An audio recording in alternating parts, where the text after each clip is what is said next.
Saudaraku, jumpa lagi. Hari ini saya ingin berbicara tentang penguatan badan usaha milik negara. Menurut saya, penguatan BUMN ini sangat penting. Karena mestinya BUMN menjalankan tugas yang sangat strategis, dilihat dari kepentingan masyarakat Indonesia dan juga kepentingan negara. Atau jelasnya, untuk kepentingan bangsa Indonesia secara keseluruhan. Fungsi pertama BUMN menurut saya adalah meningkatkan kemampuan ilmu, teknologi, dan seni Indonesia. Baik di dalam industri maupun di sektor jasa dan pertanian. Barang-barang, terutama peralatan kerja yang diproduksi oleh BUMN seharusnya mampu bersaing dengan barang-barang jasa, terutama peralatan yang diproduksi oleh negara-negara maju. Oleh karena itu, sebaiknya BUMN jangan ditugaskan untuk mencari keuntungan. BUMN biar menjalankan tugas-tugas strategis, sehingga mereka bisa fokus misalnya di bidang industri, di sektor industri, pertanian, dan sektor jasa. BUMN ditugaskan meningkatkan kemampuan ilmu, teknologi, dan seni.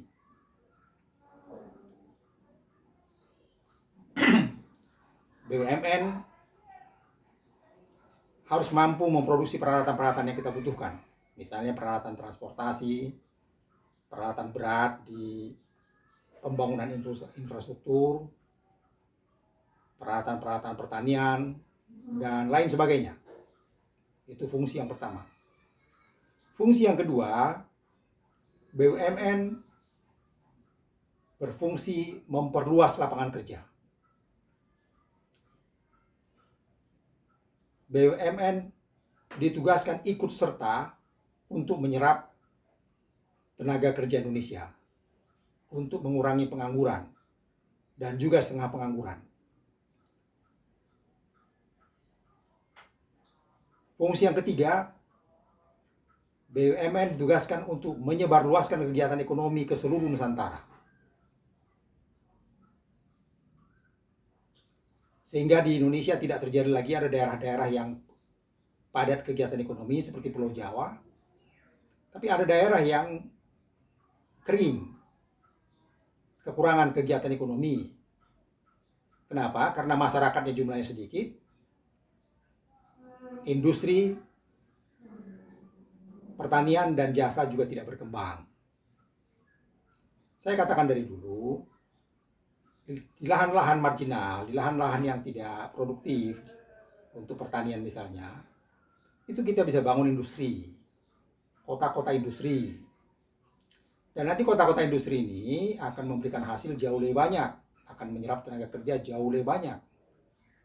Dan itu tadi, dia akan ikut serta meningkatkan kemampuan ilmu, teknologi, dan seni bangsa Indonesia, sehingga mampu berinteraksi sama tinggi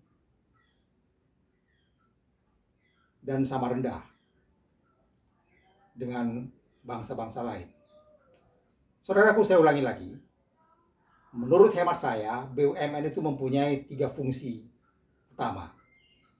Pertama, meningkatkan kemampuan ilmu, teknologi, dan seni bangsa Indonesia di sektor industri, sektor pertanian, sektor jasa, dan sebagainya. Kedua, BUMN berfungsi memperluas lapangan kerja, sehingga tenaga kerja Indonesia yang sekarang sedang menganggur dan juga yang setengah pengangguran itu bisa terserap. Oleh karena BUMN juga diarahkan ke sana.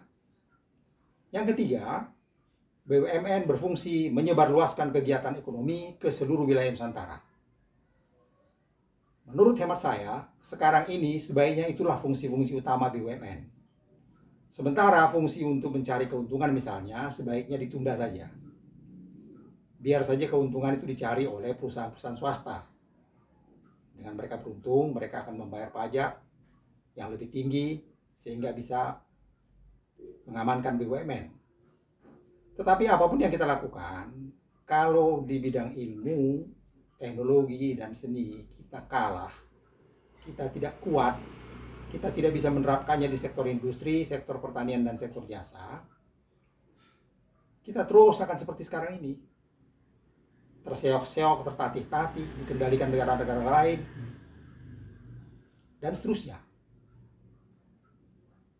Kalau di negara lain ekonominya berkembang, kita ngikut sedikit-sedikit. Tapi kalau di negara-negara lain nanti terjadi krisis, kita yang paling terjerembab. Itulah akibat dari ketertinggalan kita di bidang ilmu, teknologi, dan seni. Kita harus tingkatkan kemampuan ilmu, teknologi, dan seni bangsa Indonesia. Dan itu, peningkatan itu bukan hanya di perguruan tinggi. Sekarang ini akan lebih mudah kalau itu kita tingkatkan justru di dunia industri, pertanian, dan jasa langsung. Karena kalau menunggu peningkatan ilmu, teknologi, dan seni melalui perguruan tinggi, melalui sekolah-sekolah, waktunya lama. Membutuhkan waktu sekitar 25 tahun. Itu pun kalau tercapai. Tetapi kalau kita meningkatkan ilmu, teknologi, dan seni di kota-kota industri, di kota-kota pertanian, di pusat-pusat industri, pusat-pusat pertanian, pusat-pusat jasa, maka kita bisa melakukannya dengan cepat. Saya perkirakan dalam 5 tahun, kita sudah tidak terseok-seok lagi seperti sekarang ini. Dalam 10 tahun, kita sudah menyamai negara-negara yang lebih dulu maju. Tidak perlu waktu lama. Dan itulah sebabnya dari awal saya katakan, pekerjaan ini tidak bisa kita kerjakan seperti biasa-biasa saja, tidak bisa. Pekerjaan besar ini, kerja besar ini harus kita kerjakan dengan melanjutkan revolusi Indonesia. Oleh karena itu, saya menggagas perlunya revolusi Indonesia lanjutan yang terdiri dari revolusi ilmiah, revolusi industri, dan revolusi kesadaran kedua. Dijalankan serempak dan terintegrasi. Kalau itu kita lakukan, hasilnya akan terlihat cepat. Dalam 5 tahun, kita sudah tidak terseok-seok, tertatih-tatih lagi. Kita jelas, tracknya jelas. Teknologi, ilmu, teknologi, dan seni apa yang akan kita terapkan di sektor industri, di sektor pertanian, dan sektor jasa. Apa yang harus kita kembangkan. Apa yang harus kita serap dari negara-negara maju.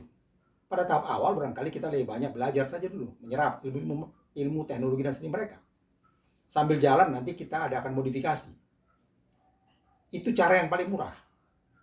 Kalau dari awal kita mulai dari nol, membuat penelitian sendiri, mengerjakan sendiri dari awal, saya khawatir kita tidak pernah punya cukup waktu. Karena pada saat nanti kita menyamai mereka, pada posisi mereka sekarang, mereka sudah berlari lebih cepat lagi. Dalam kondisi sekarang, kecepatan kita menyamakan diri dengan bangsa-bangsa maju di bidang ilmu, teknologi, dan seni itu sangat strategis. Kecepatan itu sangat strategis. Terlambat semakin susah. Apalagi dengan ledakan penduduk yang ada di Indonesia sekarang. Dengan angka pertumbuhan penduduk 1,5% per tahun. Itu beban besar. Tetapi kalau ilmu, teknologi, dan seni kita terapkan secara besar-besaran di dunia industri, pertanian, dan jasa, maka perhatian bangsa ini fokus. Fokus memperkuat diri, lupakan saja sementara ini konflik-konflik politik, lupakan saja itu pertarungan untuk jabatan presiden, kita fokus saja. Meningkatkan kemampuan bangsa Indonesia di bidang ilmu, teknologi, dan seni. Dengan cara menerapkannya secara cepat dan tepat dalam dunia industri, dunia pertanian, dan dunia jasa. Kalau itu saya lakukan, saudaraku, saya kira kita akan terlihat jauh lebih maju dari sekarang dalam 10 tahun ke depan. Dalam 5 tahun saja, kita sudah melihat bahwa kita sudah berada pada track yang tepat, dengan kecepatan yang tepat. Masyarakat dan negara Indonesia ini sudah bisa berharap untuk lebih optimis lagi bahwa masa depan itu adalah masa yang cemerlang. Dan 5 tahun kemudian setelah itu kita sudah berlari sama seperti bangsa-bangsa maju. Kita sudah menyamai mereka, walaupun tentunya kita masih, katakanlah masih kalah cepat. Tapi kita tidak jauh tertinggal. Apa yang bisa mereka lakukan, kita bisa lakukan juga. Cuma mungkin dengan kualitas yang kurang baik. Saya kira wajar untuk menyerap teknologi dari mereka, menyerap ilmu, pengetahuan, teknologi, dan seni, dan kemudian mengembangkannya di Indonesia. Saya pikir itu perlu waktu. Tapi kalau tetap seperti sekarang, kita bangun infrastruktur, bangun ini, hitung-hitungan ekonomi, dan sebagainya, sementara kemampuan ilmu, teknologi, dan seni kita tetap terseok-seok di belakang, seperti sekarang ini, seperti contoh yang saya buat beberapa hari yang lalu, industri kita tahun 1980 dengan tahun 2020, beda 40 tahun, tapi kemajuannya tidak signifikan. Itu juga. Apa yang kita kerjakan pada tahun 2020, itu juga yang kita kerjakan tahun 1980. Saya khawatir kalau kita begini terus, kita akan semakin sulit. Sementara penduduk Indonesia bertambah dengan cepat. Pertumbuhan 1,5% per tahun, itu artinya penduduk Indonesia akan menjadi 2 kali lipat dalam 50 tahun. Kita akan masuk perangkap Malthusian. Manusia tumbuh dengan cepat, jumlahnya bertambah dengan cepat, pendidikannya tetap rendah, bahan makanan kurang, dan seterusnya. Itu membuat kita semakin tidak bisa bergerak lagi. Saudaraku, itulah yang ingin saya sampaikan hari ini.